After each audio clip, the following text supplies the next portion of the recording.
Hi, this is a revamp of an idea I had a couple days ago, and I was quite angry. I didn't like the video that came out of it because I mostly just raved. I was angry. And I'd rather try to make my points with a little more reason. So I'm going to try to do it again today. I'm going to use World War II as an example for what I'm talking about. In World War II, two nations that can be defined as have-not nations. As a matter of fact, they had both defined themselves as have-not nations in their national rhetoric, went to war to obtain secure access to strategic level oil reserves. That oil is completely necessary for running a merchant fleet. It's completely necessary for running a war fleet, for running aircraft of any kind, for running cars, buses, trucks, trains, unless you're using coal. But quite a bit of the world, even in World War II, depended on oil. Without it, you were a have-not nation.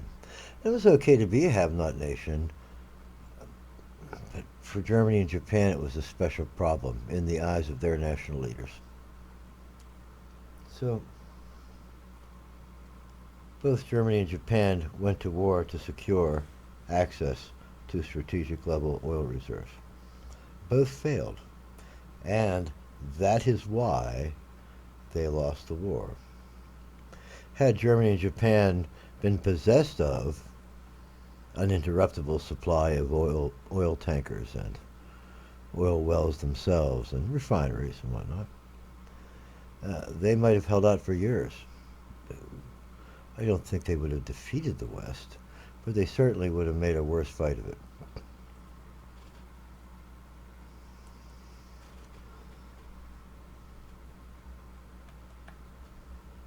Germany and Japan lost because they did not have dependable access to strategic level oil reserves. So that even while Germany was producing a huge number of fighter aircraft, she could not put them in the air. She didn't have the fuel to train the pilots to fly them. She didn't have the fuel to move her panzer divisions at D-Day. She didn't have enough fuel to keep her uh, winter offensive going at Bastogne and what we call the Battle of the Bulge. She ran out of oil on her way to Egypt a couple times. She ran out of oil in Russia, the Soviet Union, several times. And these were compounded, these moves were compounded sometimes by strategic blunders as well, but in general, it was the lack of oil that prevented the German military from having a greater impact in World War II. And the nations, Japan and Germany, felt they needed to have that secure access to oil. So they waged an aggressive war in order to take other people's oil from them. And failed. So to win a global war, you need uninterruptible access to strategic level oil reserves. The only two nations that have that in the world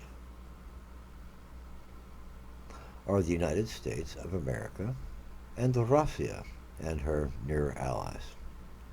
There are vast reserves of natural gas and oil in the continental United States and out on the shelf, and also in continental Russia and Siberia, and various new nations that used to be Soviet protectors. Now,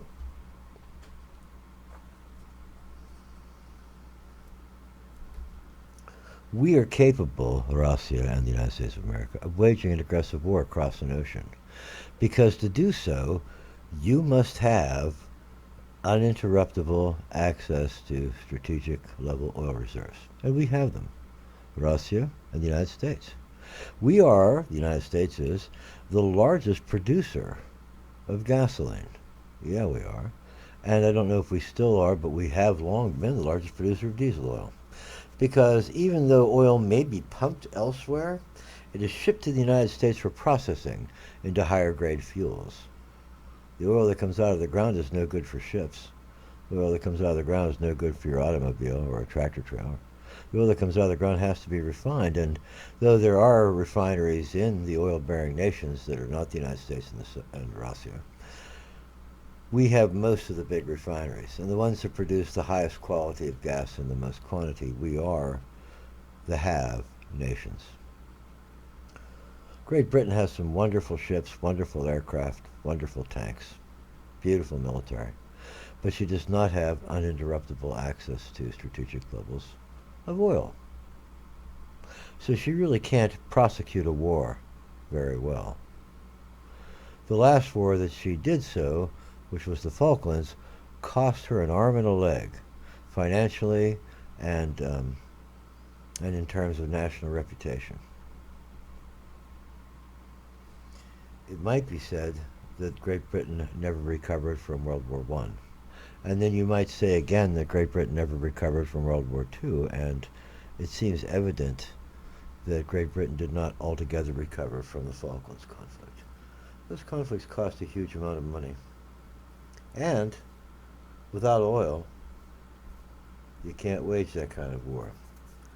Great Britain, of course, the Commonwealth, had access to oil because the United States was willing to sell it to them. You betcha. Or, one of the nations that sells the West oil, which is all under, pretty much under the U.S. dollar. The reason I'm using these examples is because it's going to become apparent to you that I think that the United States and Russia are the only two have nations in this wise. You could say that Iran or Iraq or Libya, Saudi Arabia, are have nations, but from my definition they are not, because their supply to their strategic assets is not uninterruptible, as many years of warfare and terrorism have demonstrated.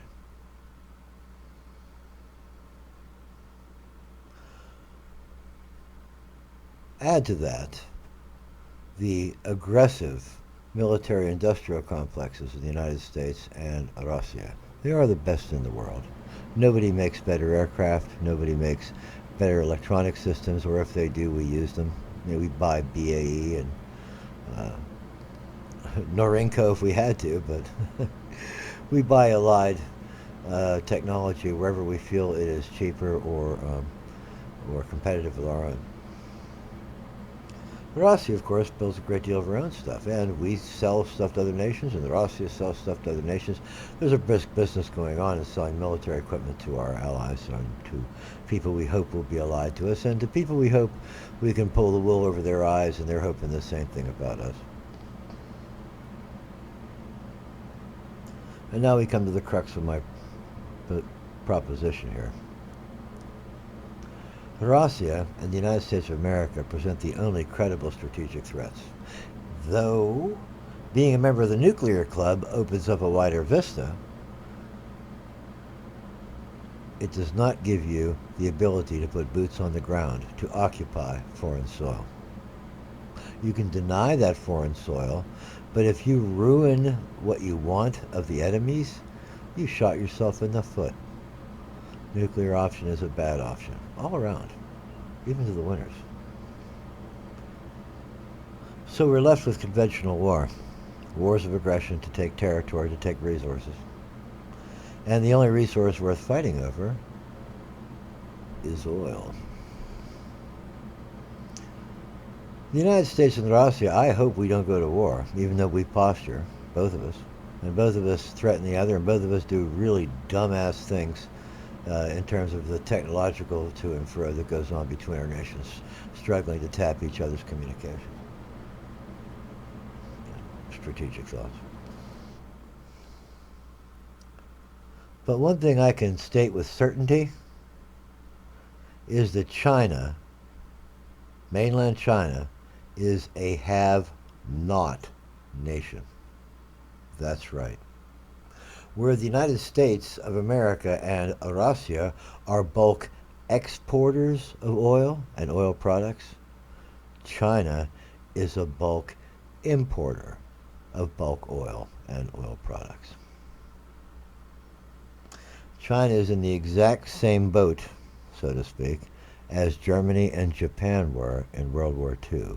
She cannot possibly win a war of aggression outside her borders. She cannot. She does not have access to strategic levels of oil reserves, and if she attempts to maintain them against a hostile West, she will most certainly fail. But I've been getting the sense that our press, the United States media, our mainstream media, the main outlets, is emphasizing the negativity between ourselves and China of late. Indeed, posing China as a credible strategic threat. Allow me to apply the whole of my previous argument to show that these people are either purposely misleading us or they're not very smart. Because a simple analysis of the strategic problem will show anyone that understands these matters at all, and my understanding isn't particularly deep, but it became evident to me that this is the case, that a nation whose supply of oil can be interrupted by an enemy nation is not capable of waging an aggressive war beyond its borders. China is not able to wage a war of aggression beyond its borders. If China gets up the nose, so to speak, of the great Western nation, which is the United States of America, or the great Eastern nation, which is Russia, she will find her very vital oil supplies rapidly spread across the whole of the ocean. Anything headed for China gets sunk or taken. The prize. We can capture enemy ships as well. And the whole Chinese submarine force won't be able to stop it. Our subs are better, theirs are louder. We can hear them. Nobody's are perfect, but as far as I understand it, the Chinese submarines are beautiful works of art, but they are not in the ballpark of even our older submarines as far as stealth, sensors, and the capability of weapon systems. Which means that China's slight superiority over the United States in certain aspects of conventional warfare is a non-player in this particular problem. China would need oil to keep a fleet at sea, and we would be sinking the tankers. China would need oil to patrol her airspace, and we would be sinking the tankers. China would need oil to mobilize her military in case somebody invades her, but we'd be sinking the tankers. I believe that our media is mistaken, painting China as a credible military threat. Could China launch an invasion of Taiwan? Well, I imagine she could launch an invasion of Taiwan. I imagine that despite the disparity in numbers and military budgets, the Taiwanese will have something to say about that. And they have been supplied with some pretty good equipment from a multitude of nations, including, of course, the United States for many years. They are our staunch ally in the region. And the United States, of course, is actively patrolling those waters with the express intention of protecting the right to free trade in that area. Something that we claim, of course, that China is attempting to interdict. So the Chinese can say, no, this is our water, we fish here, go away. And that would mean that some nations that depend on those waters also for their fish, Indonesia, Vietnam, the Philippines, would begin to starve because they wouldn't be able to afford to buy their food outside of their own national industry.